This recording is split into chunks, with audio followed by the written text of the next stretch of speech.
Hello everyone, in this video I'll be translating and summarizing the latest Urdu broadcast by Imran Riaz Khan to make it accessible for our English-speaking audience. Let's go through the key developments and insights in Imran Riaz Khan's words.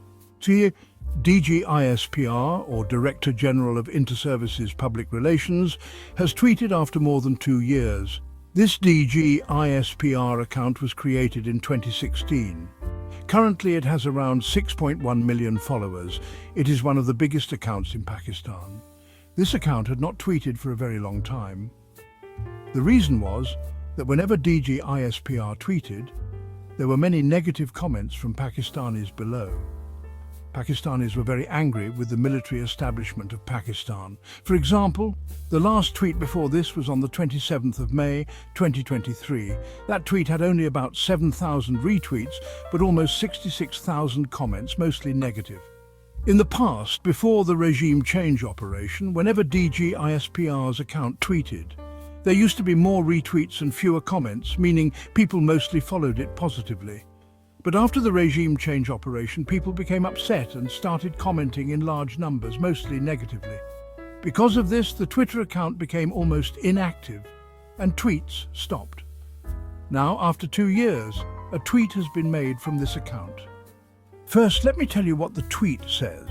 The military conducted an operation in North Waziristan, in the Hasankil area of North Waziristan district, which is part of the Shumali Waziristan region. They reported that Indian proxies, miscreants and troublemakers tried to infiltrate Pakistan from the Afghanistan border, and the security forces fought with them. DG ISPR has presented all the evidence, including dates on the night of the 1st and 2nd of July and 2nd and 3rd of July 2025, this movement happened. They also shared 2 screenshots, both dated 4th July 2025. DG ISPR posted this tweet, and a community note was also attached below it. Interestingly, this is the first time since 2016, when the account was created, that the comment section on this account is disabled. You cannot comment now.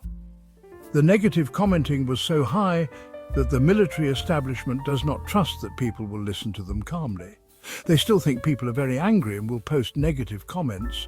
Hence, the comment box was probably closed, and this is the first time people have not been allowed to respond or speak on DG ISPR's account.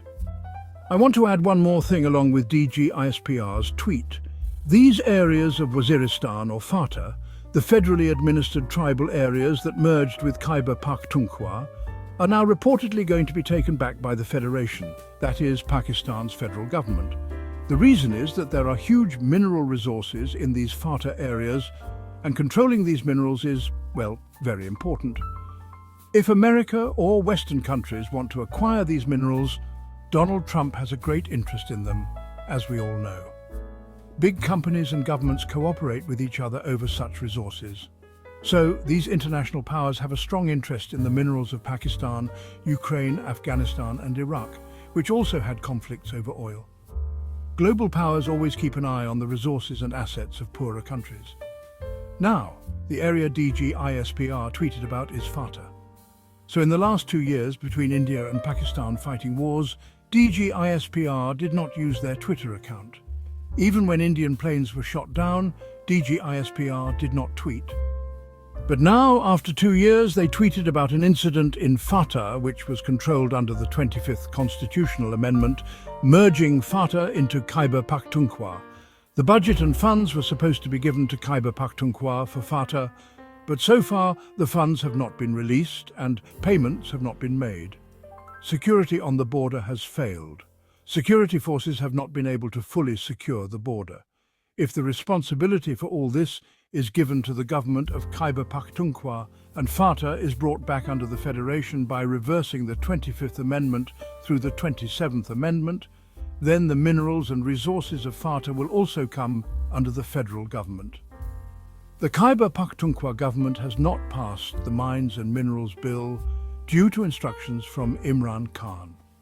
Ali Amin Gandapur tried to pass the bill but failed. So, if the mines and minerals are taken from Khyber Pakhtunkhwa and given to the federal government, then it will be a quick process with no issues. Hafiz Hamdullah also hinted at this, saying he suspects, though not confirming, that due to the Mines and Minerals Bill not being passed, the 27th Amendment might reverse the inclusion of FATA into Khyber Pakhtunkhwa, returning it to the Federation. They might even make this a constitutional court decision. So viewers, I have laid out these facts before you. You can judge yourself why DGISPR's Twitter account closed comments and tweeted about FATA. However, DGISPR should have tweeted about the India situation earlier, about Moeed, about Palestine. Pakistan's army chief and field marshal met Donald Trump, which was very important security-wise, but DGISPR did not tweet about any of these major developments. The Twitter account was silent for 2 years. Suddenly, it tweets about something normal, border incidents where people try to cross frequently. But at the same time, it signals that a fight or operation will start there. FATA will be brought back under the Federation, and its minerals and resources will be controlled federally. This is a story to watch to see how the Khyber Pakhtunkhwa government and political parties react.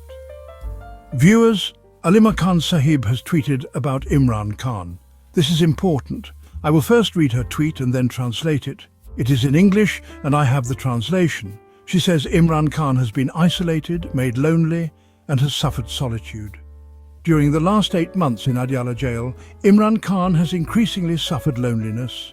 According to jail authorities, she has listed 5 points, actually 6. Imran Khan is allowed only a week of phone calls, but has not been allowed to speak to his sons for 6 months. This is inhuman and illegal. Last month, the jail authorities did not allow books sent by their family to reach Imran Khan.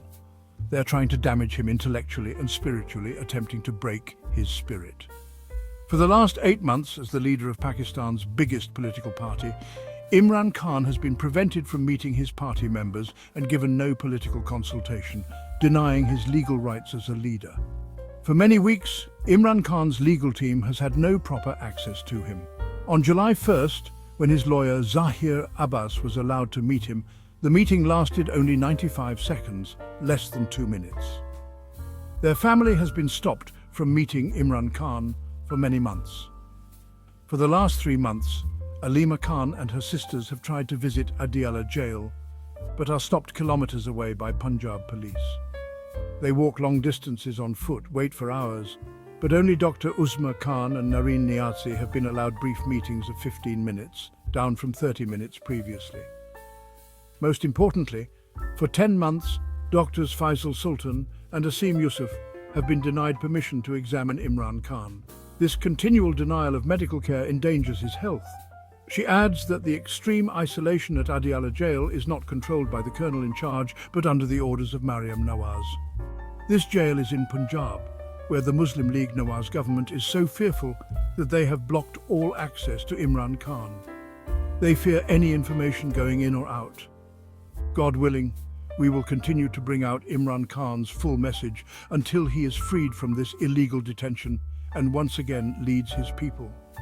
So, it is being said that, well, they have left a little margin here, that this matter of Imran Khan's loneliness, the whole issue of his complete isolation, is actually being raised by Maryam Nawaz. No colonel sitting in Adiala jail is raising this, you know. Earlier, there were always allegations made against colonels, but now she's saying that perhaps he's got some new infection or has been told, or maybe a request has been made. So on this, she said quite clearly that there is no colonel in Adiala, but all this is happening on Maryam Nawaz's wish. The government, with just 17 seats, is creating this mess.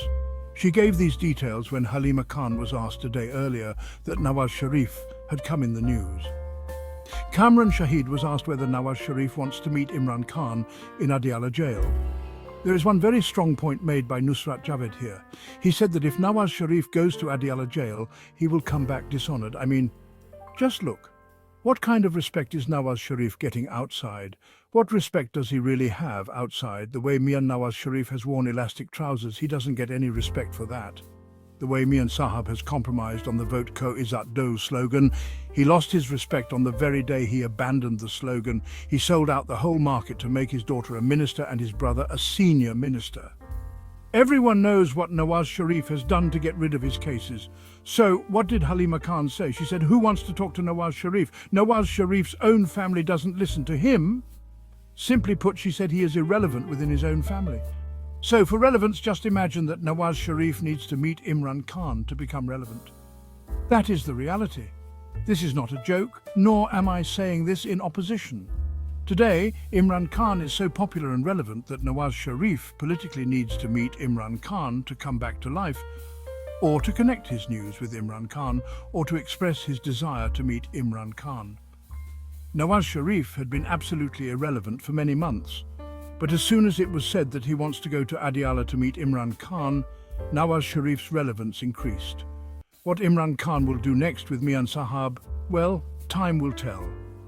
If Mian Sahab goes, then just look at how Mariam Nawaz reached Pakistan Hospital, where it was reported that, well, more than 20 children have died due to hospital mismanagement.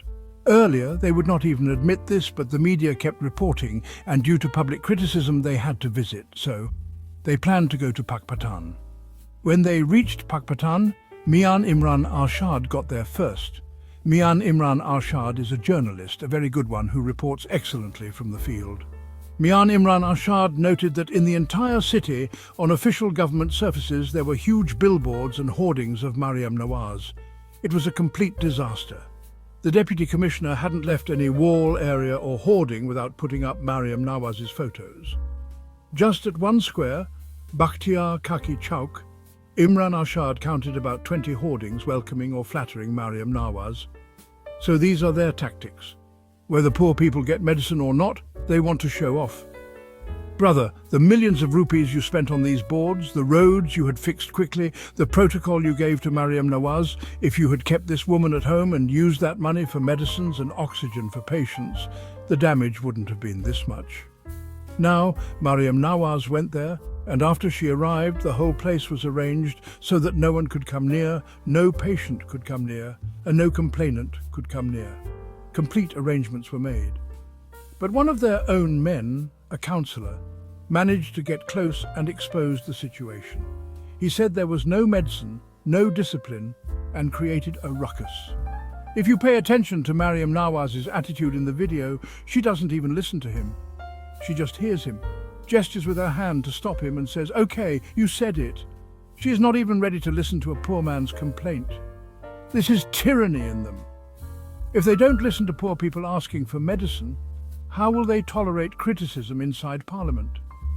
Criticising Mariam Nawaz is such a big crime that even the Assembly and Election Commission have been petitioned against her. The traditions they have established will backfire on them. The time will come when they will regret this. In anger, Mariam Nawaz attacked the medical superintendent and the CEO of the hospital, saying they are insulting her. But nothing will happen by attacking the MS or CEO. They need to check where the funds are going. The distribution of funds and priorities of this government are not right. Since the health card was discontinued, all the pressure has shifted to government hospitals. Because of the health card, many patients would go to private hospitals, where they didn't worry about expenses since insurance covered it. The health card scheme shifted the burden from government to private hospitals with great success. Now, since the health card facility is gone, all the load is back on government hospitals, which are not prepared for it. Funds are not being released. This is why the problems are occurring. The problem lies in your policy, not just with the staff. The staff can also be wrong, but the real problem is your policy. The MS and CEO of health were arrested there, so in Pakistan's hospitals, you will now have to do this regularly. Wherever you go, you will find people carrying fans on their shoulders for patients. You will have to summon doctors, CEOs, MS, and get them arrested for corruption. You need to stop corruption within yourselves and intellectual corruption as well. You need to put a brake on it. There are two major issues I present to you. One is sugar has become more expensive. The news is everywhere that sugar prices have increased by 2 to 3 kilos. The sugar mafia has never extorted as much money since Pakistan's creation as they have after this regime change. The reason is that the sugar mafia is a beneficiary of this entire regime change. All those connected with sugar businesses are part of this setup after the regime change. Show me one opposition member involved in the sugar mafia. It's all part of this regime change. Hence, they are making money quietly. They have looted more than ever before in Pakistan's history, and no one questions them because the establishment sits with them.